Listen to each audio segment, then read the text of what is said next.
네, 말씀드린 대로 시진핑 중국 국가주석은 어제 취임 후 처음으로 미국을 국빈 방문했는데요. 시애틀에서의 경제 외교 행보로 7일간의 방미 일정을 시작한 시진핑 주석은 25일 백악관에서 오바마 대통령과 정상회담을 갖습니다. 네, 여기서 어떤 내용이 의제로 다뤄질지 관심이 주목되고 있는데요. 관련 내용을 전문가와 함께 짚어보겠습니다. 김한권 국립외교원 교수 나오셨습니다. 안녕하십니까? 안녕하세요. 자, 개인적으로는 7번째라고 하고 취임 후로는 2번째. 근데 국빈 방문은 또 처음이라고 하네요. 그 국빈 방문의 의미부터 저희가 좀 짚어볼까요? 예, 그간 시진핑 주석은 사실 부주석인 2012년 초부터 미국을 매년 방문했습니다. 그럴 때마다 2008년 이후에, 즉 2000년대 중반 이후에 중국의 부상이 현실로 다가왔고 중국도 미국과의 관계에 대해서 다시 한번 조절해야 되는 시기가 왔을 때 시진핑 주석은 계속해서 핵심 이익을 중심으로 해서 미국과의 협력을 추구해 왔습니다. 물론 그 사이에 갈등도 있었고요. 또 협력하는 부분도 있었는데 아마 그동안 준비해왔던 또 논의했던 여러 가지 쟁점들을 이번에 아마 국빈 방문을 통해서 많은 부분을 합의할 것으로 예상되고 있습니다. 시 주석의 첫 번째 국빈 방문이라는 데 의미가 있지만 이게 또 교황의 방미 일정이랑 겹쳐서 좀 빛을 발하는 거 아니냐 이런 지적이 나오는데요. 미국 현지에서 언론이나 백악관의 분위기는 어떻습니까?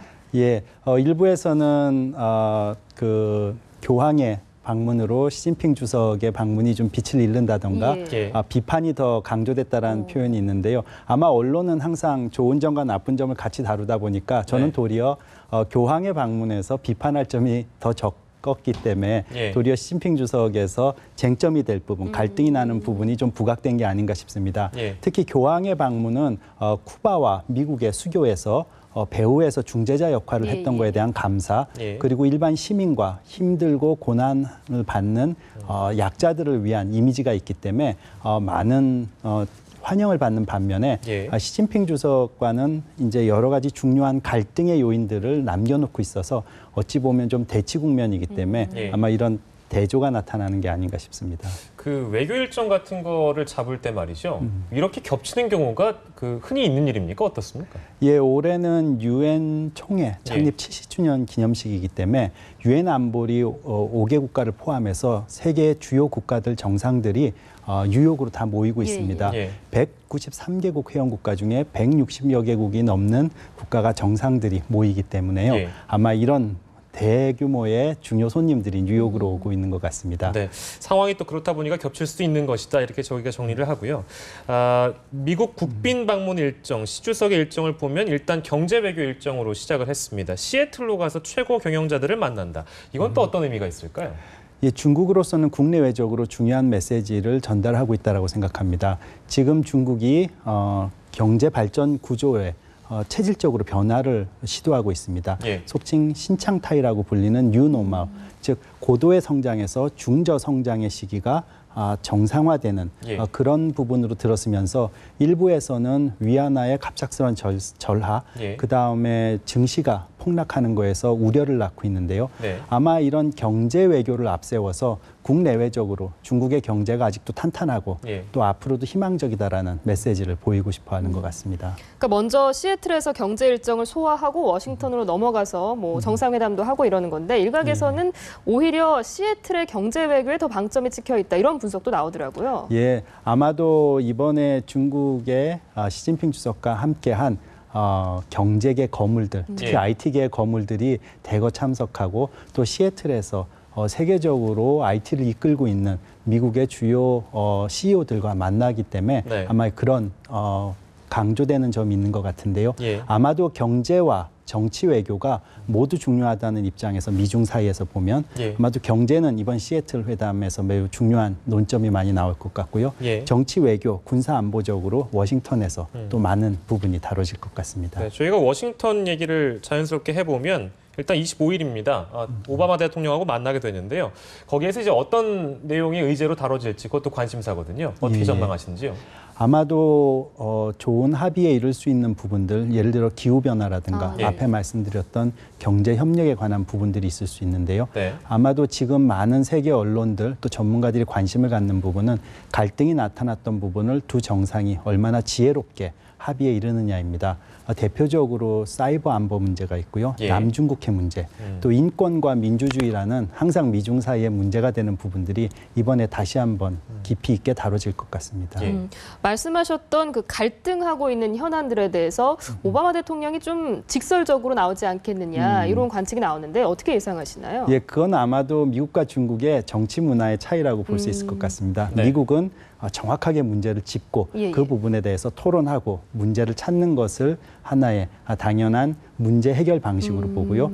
중국은 어찌 보면 애둘러서 예, 얘기하면서 비판도 좀 피하고 예. 또 너무 그 문제를 직접적으로 찝음으로써 네. 갈등이 높아지는 걸 바라지 않기 때문인데요. 저는 양국이 서로에 대해서 잘 알고 있기 때문에 네. 이런 부분에 대해서 뭐 잘 익숙하고 또 지혜롭게 해결하리라고 생각합니다. 네.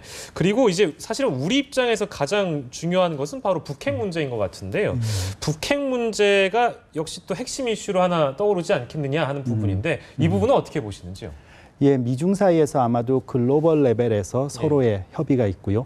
지역 부분에 관해서 지역 전략에 대해서 논의가 있을 건데요. 역시 동북아 지역은 북핵과 한반도 문제, 그리고 중국의 입장에서는 일본의 안보 법안 통과 이후에 예. 과연 일본의 군사적 재무장의 역할이 어떨지에 관해서 미중 사이에 많은 논의가 있을 것 같습니다. 네. 그중에서도 시간작으로 본다면은 10월 10일로 예정된 노동당 창건 70주년 기념식에 맞춰서 예. 이미 위성 발사를 많이 그 시사점을 던지고 있기 때문에 예. 아마도 미중 사이에서 급한 눈앞에 있는 북한 무력 도발에 관해서 예.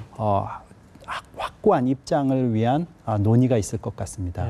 근데 이제 그 정상들끼리 만나서 여기서 나온 이제 언급을 두고 사실은 각 두 나라별로 예, 예. 이 해석이 좀 다를 수 있는 부분들이 있어서 글쎄 이게 그 저기 중국에 있는 외교부장 왕이라는 사람이 시진핑 주석의 이번 방미를 신뢰를 증진하고 의심을 해소하는 여행이라고 이렇게 언급을 했단 말이죠. 예, 예. 근데 중요한 것은 이제 그 아까 제가 언급한 그 해석이 다른 부분들 예. 이런 것들이 또 나와가지고 갈등이 생기면 안 될 텐데 어떻게 이번 그 방미는 그럴 수 있겠습니까? 포괄적으로 어떻게 보시는지요? 전 개인적으로 시진핑 주석의 개성, 예. 또 정치적인 행보라든가 또 오바마 대통령이 앞에 말씀해 주신 대로 문제를 정확하게 짚고 예. 그 문제에 대해서 분명히 비판하고 해결하려는 모습에서 본다면 이전에 이런 문제들이 많이 다뤄졌고요. 점점 제가 보기엔 구체화되어 간다라고 생각합니다. 예. 그렇기 때문에 이전에 해석이 달랐던 부분에 대해서 다시 얘기를 할 거고요. 네. 예를 들어서 이번 북한이 만약 위성 발사 실험을 한다면은 예. 서로의 해석이 다르지 않게 어떠한 대응을 미중이 함께 할 것인지 네. 또 이웃 동맹국과 안보 파트너들과 이 문제를 공조할 것인가에 관해서 좀 더 구체화된 진일보된 합의가 나올 거다라고 생각합니다. 예. 알겠습니다. 정상회담에서 어떤 메시지가 나올지 기다려보도록 하고요. 워싱턴 일정까지 짚어봤는데 마지막에 26일에는 뉴욕으로 건너가서 28일에 유엔 총회 연설을 한다고 합니다. 집권 이후에 처음이라고 하는데 어떤 의미가 있다고 보시나요? 예, 아마도 앞에 말씀해 주신 왕이 외교부장이 네. 지난주에 이미 그 부분에 관해서 얘기를 했는데요. 네.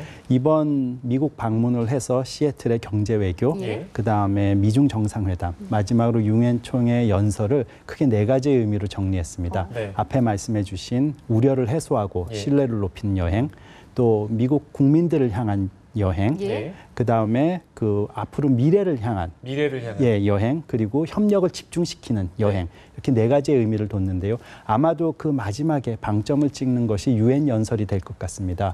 아마도 이러한 여행의 의미, 이번 방미 일정에 관해서 여러 가지 다뤄졌던 논의들이 최종적으로 종합적으로 발표가 될 것 같고요. 예. 앞으로 향후에 특히 미래의 미중 관계에 관해서 또 중국의 부상이 주변국들한테 위협이 아니고 평화적으로 다가가기 위해서 중국이 어떠한 노력을 할 것이고 어떠한 공공재를 국제사회에 제출할 것인지에 관해서 중국의 아마 장기적인 계획이 나올 것이다라고 생각됩니다. 네, 저희가 시진핑 주석의 발걸음을 미리 한번 따라가 봤습니다.